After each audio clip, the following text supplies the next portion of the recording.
Okay, cool. So yeah, so again, it's weird. I was just chatting with some students the other day because they're asking me like what do you do and what's esports? So I would say I'm kind of like a jack of like all trades. I um used to be a student athlete, so I came to Southeastern in 2013 initially to play football. And then I just kind of decided that I just didn't want to do traditional sports anymore. And so I decided to just be a student. So I did that. And then so I did student leadership, did all that, and loved it. And then I got hired on by Southeastern and I work in residence life. And so through doing residence life, I kind of fell in love with students and building community and that. And I want to say maybe about a year and a half ago, my boss kind of approached me and she was like, "Hey, we want to get into esports. We have no idea what it is. Can you help us?" And I was like, "Oh, for sure." So I was able to kind of chat with some people and just kind of I had always been familiar with the esports scene, and I just knew that it would be esports is such a powerful medium for students who are looking to get education in college. So I was like, I was all for it.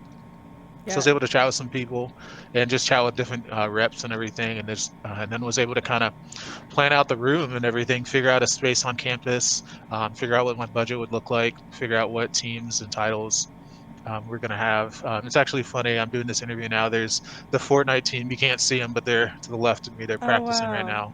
That is And awesome. then I have the Rocket League coach next to me. He's playing. So yeah, so we kind of got this thing going, and um, I I would say I've been working probably in student development for about 5 years. Wow. But Okay. yeah, I love it. I love getting to work with students, just kind of hang out and be in their space and build community. So yeah. That is awesome. Well, congratulations on getting the space up and running. It looks really awesome. It looks Mhm. COVID approved. I'm Yeah, actually really impressed that you guys are operating at the moment. That is fantastic that you found a solution. Um, yeah, yeah.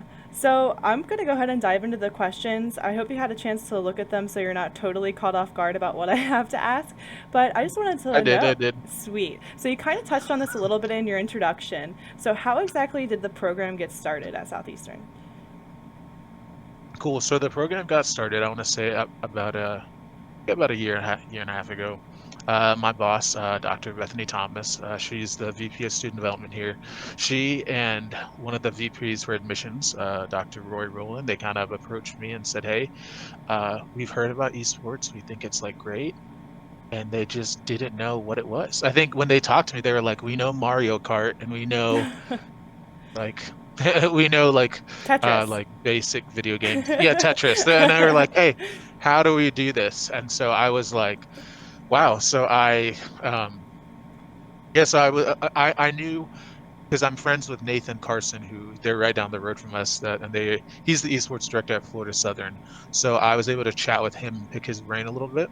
But I just in chatting with him, I was able to kind of lay down just the groundwork for what our program would look like. And I would say that our program first got started through just the desire to bring more students on campus because we're kind of a so we're in Lakeland, Florida. So we are first and foremost, we're a liberal arts college. So our main theme is we are Assemblies of God. So we wanted to kind of figure out a way how can we bring more students on campus. Some of the kids um, who are not necessarily coming here for to get a pastoral degree or whatever. How can we get like more kids here? So yeah, that's kind of how esports was birthed. So I think it's cool how we have a different pocket of students in here. I'm Yeah. not going to say we don't have kids who are not practical ministry majors, but it's cool to see the other students in here and hanging out and just a part of the community. So, Sweet. So I do have a piggyback question off of that. How have you noticed the esports mhm. community evolve? Have you seen more interest over time with the administration taking it more seriously? What was kind of the aha moment of the student body, if you will? So I would say, shoot, I would say like the aha moment for us would have to be, so last year I kind of see with our esports program, we have two sides of it. So we have like team side, Hmm. like our varsity program, and then we have just like the recreational aspect of it. So I'm always thinking like, how can we get more students in this space? Like I know our team kids know about it, but I know that maybe 40% of our student body knows we have a room here. So I'm trying to how can like I get it to where all the students know that they have access to this room. Gotcha. So I decided to meet with one of our Super Smash Bros. Coach, and so we decided to hold a Super Smash Bros. Tournament, and so we held a big tournament, and I was really unsure if we were going to get kids to come out, and we had posted, we sent out mailers, and we invited some recruits to come, and we had like I want to say probably 50 to 60 kids show up, and it was just Whoa. this massive like there were so many kids, and it was like this huge deal, and it was, and we got a lot of traction from students and parents who were visiting because they were like, "What are all these people going? Like they're going up to this room. Where's everybody going?" So I think that was cool to see. And then even when admissions came by, they were like, "Wow!" Like the room was packed. We had like TVs, like we had TVs on the walls, and we had just like matches going, and it was such a cool vibe. Like I think people knew, like, "Wow!" Like this isn't just like a flash in a pan. Like, oh, this is. I think this is sustainable. So. That's great. That sounds really 50 to 60 students out of what's your student body? So our student body, oh shoot, our student body is like uh, 2,700. But That's there's no, really but there's no, good. yeah, yeah, yeah, I was gonna say there's no way we could have had all of it. Like I literally No. at one point we had to, I was like, hey guys, we can't take any more of you in here. So we had Yeah. exceeded our capacity at that point. That So is awesome. Well, congratulations. That's great. It definitely sounds like you've reached the aha moment and are just riding the wave now. That's yeah. awesome. So, the next question I have for you, so you told me that you have two different teams. You have a varsity and a casual. Can you tell me a little bit about the competition on the competitive side and also maybe how you run the casual side? Are you running any tournaments? Are those students part of a league, or is it kind of a come and go as you please to use the equipment type deal? Okay, cool. So with our two sides, so we have the our competitive side. So our competitive side is split up into two teams. So we have varsity, which is our black team, and then we have our JV, which is our red team. Okay. So within that, so that was just kind of birthed out of a way because when I first started the teams, I had like 12 kids, and I was looking for a way to get more kids involved. I wanted to get more kids involved, but I noticed that kids wanted to play in the competitive scene, but I knew that there's also a gap. There's a gap in talent. Like there's like you Yeah. can't take everybody on one team. So I was like, okay, if we have two teams where I have like an A team or a B team, that's how most universities do it. But I was just like, let's call it a red and black because that's our school colors. So I've noticed with our red and black teams that competition is really, it's really important to us. I don't know if you can see it, but on our wall there, that's like one of Yeah. our core values. So it's like the third thing. So I'm consistently like preaching to our students, like, hey, like we want to compete. Like you should want to play the best people, and like you should just naturally want to do it as a competitor. So I would say it's really good. It's really healthy on those teams. So I will say that the only teams that don't have a red and a black team is our Fortnite team and our Super Smash Bros. Team, just because they're smaller teams and there's not a need Right. for it. But within those red and black teams, it's very healthy. I've noticed that a lot of the students who are red are trying to make that jump to the black team. So they're consistently like, let's play, let's play, let's play. And Yeah. Trying to grow. yeah, and I think like with them wanting to grind, I'm a big believer that like competition like breeds competition. So it brings out the best in everybody, and it's been a really cool thing to see. And then I will say on the other side, so we have our recreational side. So we have a club on campus called the Gamers Guild. And so I have recently absorbed them into our program. So the Gamers Guild, what they do is I will sponsor them for like a tournament if they want to do a Okay. tournament. Like I know they're, I met with the club president and they wanted to do um, they wanted to do this is before Corona, but they wanted to do a Super Smash Bros. Tournament at UCF. And so typically I would cover the fee for that. And I give them some shirts and I'm like, all right, you guys can go play. So if they want to do some smaller local tournaments, Mm-hmm. I'll cover fees for that and let them do that. And so they also meet in our room twice a month, and they come in on Sundays, and so they'll hang out and do their stuff. But with the Gamers Guild, it's super chill. They typically watch some anime. They'll hang out. They Sounds kind like of play very whatever the yeah. sounds very self-governing. Oh, it is. Yeah, Yeah. they don't like it when I come to their meetings. They hate it. They're like, get out. So they just make me pay for pizza, and that's it. They're like, That's can all you you're pay for good our pizza? for. And No. yeah, so yeah, Yeah, the food's where it's at. Food and gaming, yeah, you can't beat. can't beat it. Awesome. So I can see the facility in the background. Can you tell me a little bit more specifically about what you have there, like your towers, your peripherals, how many machines that you have, who has access to them, etc.? Yeah, cool. So I will say, so we're a Dell school, so I was able to kind of work out a deal with Dell. So we use for the most part all of our peripherals and towers we use Dell. So we have the Alienware Aurora R8. So probably next year I'll look to upgrade. I know they just came out with a new graphics card Mm-hmm. for it, but I just decided I'm not gonna if I'm gonna start like upgrading the PCs, I'm gonna do it all at one time. So I'm gonna do it next year. So we have Dell everything. I've been trying to work on a sponsorship thing with them, and it's tough right now with Corona going on, but Right. also it helps that we have to like I've noticed team or not teams companies will sponsor you if you're like winning or if you're like, oh wow, you're showing like um you're showing like their name in a positive light. So my hope is that they'll be able to sponsor us within the next 2 to 5 years. But we use Dell for that. I will say we use Respawn for our chairs, and they're great. Yeah, oh, no, I'm sorry, not our chairs. We use OP Seat for our chairs. We got them custom, so I don't know if you can see Ooh, I like that a the lot. pillow. Yeah, it's Wow. really clean. And so we use Respawn for our mouse. So they offer actually a mouse that covers the entire desk. So Oh, wow. that's been a huge nice little recruiting pitch too, because I know sometimes they have like a little small mouse pad and you don't have free range of motion, especially for those Right. DPS mains like the flick or whatever. But mouse covers the entire desk, which is good. And then I will say let me think. So I'll say further that way in our room. So we have um, two um, two HD TVs. They're smart TVs. They're they're great. So we typically will, if we're doing any VOD review for practices, Mm-hmm. I will download it on YouTube or Twitch or whatever, and then I will just cast it from either my phone or iPad, cast it to the TV, and then we'll just all gather over there Oh, and watch wow. it. And then I'm trying to get a projector in the room. We have a space for it to go up there, and we have a wall over here, and I would love to be able to project stuff on the wall too, just for more VOD review stuff. And also over there, we have some consoles. We have our Switch, we have our Xbox, PlayStation. We have Guitar Hero. Guitar Hero, you're the first Yeah, oh college yeah, program I've heard of that has Guitar Hero. Can I come over? yeah. Oh, absolutely. Yeah, we play.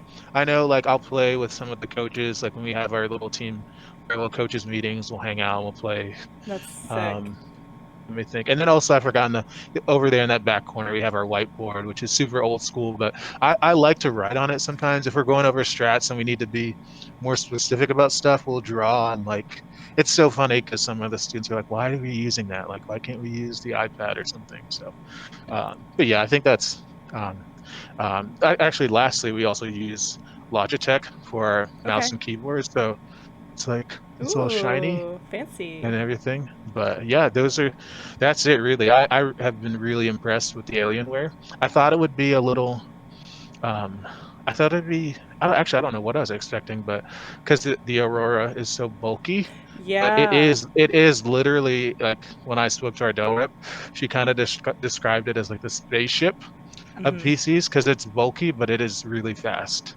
So I appreciate it. So Yeah, I was actually I was in a similar position to you at an institution where I helped build a program, and we were judging between the Legion, Lenovo Legion, and the Aurora. So I remember like looking at the Aurora for a really long time, and everybody saying the same thing. It's so clunky, it's so big, yeah, and we ended up going with the Lenovo Legion, which were also really good. But yeah, yeah, I totally know what you mean. yeah. Awesome. So it sounds like you have quite a few unique things about your program, but if you would like to share one piece about it, may it be in the academic, varsity, junior varsity, or casual side, I'd love to hear about it. Okay, cool. So is this where I'm telling you something unique about Yeah, us? yeah. Or is okay. I will say something that makes us unique. Man, that's a really good question.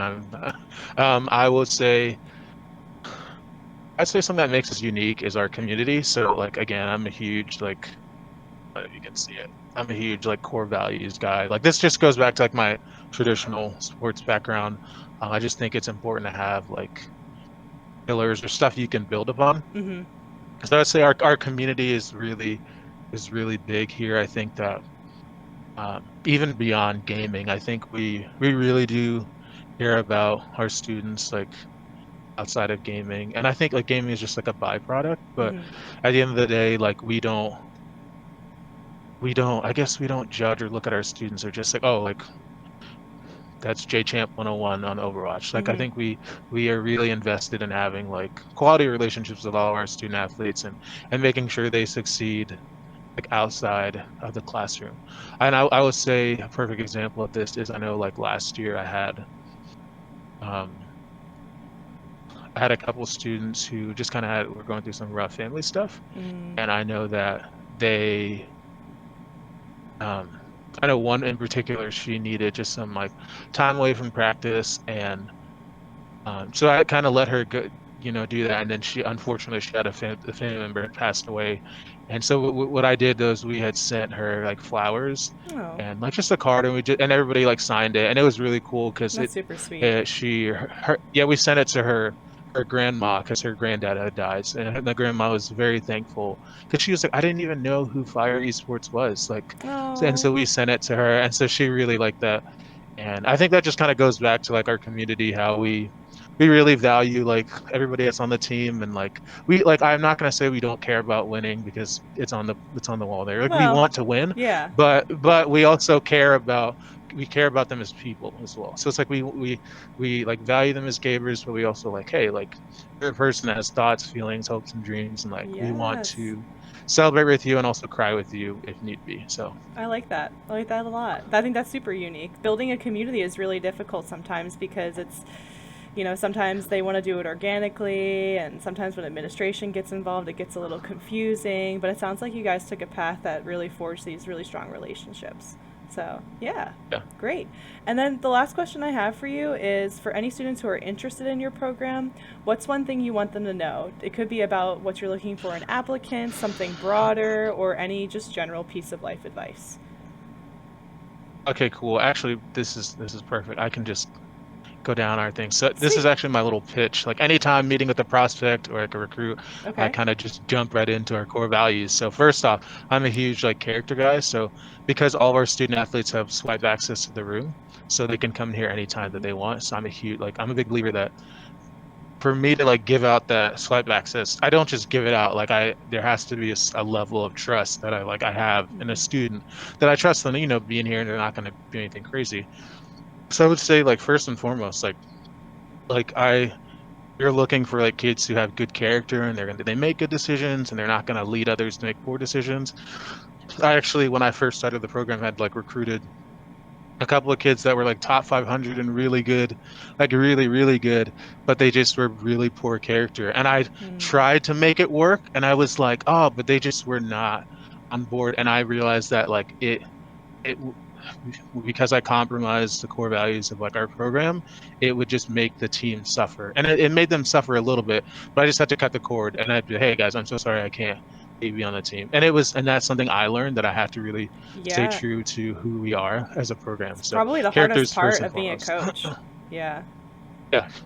And then I'd say second, number two is commitment. I think esports requires a ton of commitment. I think a lot of students come to college with their hopes and their dreams, and they want to do everything. You want to get involved, you want to Mm-hmm. do a club, you want to do this. And so it happens all the time. Students see esports and like, oh, gaming, I love it. But I think there's a certain level of commitment that goes into collegiate gaming. Like right now, the Fortnite team is grinding really hard right now. And it's like, so we're on Eastern Standard Time. So they have practice from 12 to 2. So that requires, again, like commitment. Like they have to take time from their schedule and kind of practice. So I think that we have some rules set in place, like where kids can miss a practice or two, but for the most part, I expect students to come to practice when they're supposed to, Mm-hmm. and not just coming to practice, but also they need to be committed to like their grades as well. So I'm a huge sticker on that. No, so our GPA is you need to have a 2.75 or better. I think like I think that's a good benchmark. I think that I've had a lot of students ask me, "Oh, why can't I have a 2.0 or a 2.5?" But I think if you're playing video games, I think you need to be, especially with the stigma that's associated with gaming, Yeah. I think you have to be above reproach. So ideally for me, I would be like, you need a 3.0 or better. But I know like that for a lot of students, B plus or B minus is like hard to attain. So 2.75 is doable. But I think you have to be committed to your athletics. I mean, not athletics, your academics. And then I'll say competition. I want students who want to win.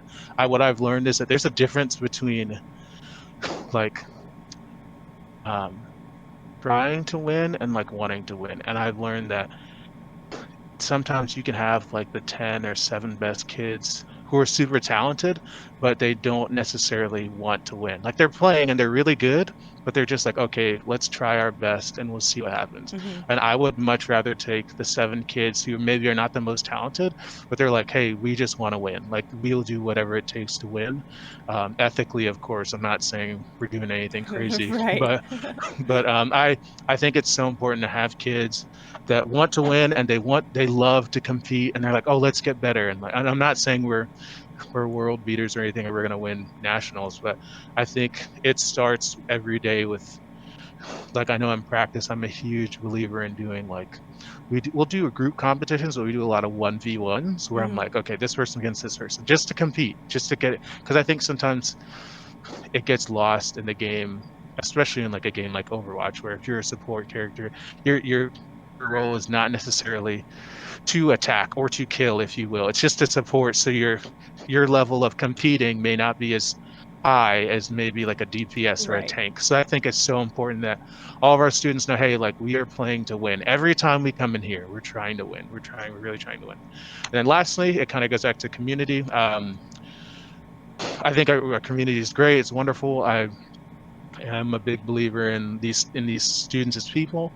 And actually, I just chatted with like 2 days ago. We had a guy who was on our Rocket League team last year who graduated, and I just was able to talk with him briefly. And he was looking into getting into doing something, um, trying to get in the esports field. So Oh, I'm wow. I'm Okay. actually I'm trying to get him a GA position at a Awesome. university so he can work in that. So and I tell all the students that like if they need something, if they're trying to transition maybe in the esports community after they're done playing, like just to let me know. But I think the esports community is great, and I think that especially with our student athletes that I want them to know that we are here for them outside of esports, and that if they ever need anything, they can come give us a text or call or whatever. But yeah, Yeah, I think that's a really important component is, the aftercare. Like what happens after the students sent out into the real world? How can we help? yeah, And I think you making that bridge for those students is, 3 steps ahead of the 8 ball. So hmm good on hmm you. Very well. That's awesome.